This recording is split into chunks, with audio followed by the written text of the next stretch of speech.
Dopo la pausa natalizia, la macchina politico-istituzionale dell'Ars è stata messa a punto, pronta per partire. È stato necessario qualche rinvio prima della fumata bianca. Sala d'Ercole ha approvato con 45 voti a favore, 2 astenuti e un voto contrario l'elenco dei componenti delle commissioni legislative. Vediamo gli spazi, quelli più significativi, conquistati dai parlamentari agrigentini.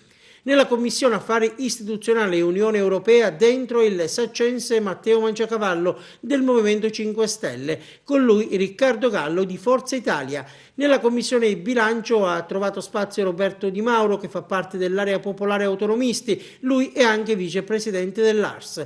Nello stesso organismo parlamentare c'è la ravanusana Giusy Savarino, eletta, così come Di Mauro, nel listino del presidente Musumeci. Appartiene al movimento Diventerà Bellissima.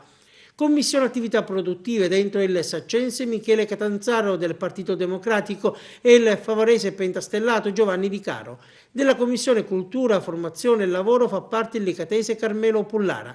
Alla Commissione Sanità Margherita La Roccaruvolo, capogruppo dell'UDC, che è stata scelta come presidente. Ringrazio sinceramente i colleghi, afferma, per l'ampia convergenza che ha portato alla mia elezione, un ruolo istituzionale importante che mi inorgoglisce e mi carica di ulteriore responsabilità.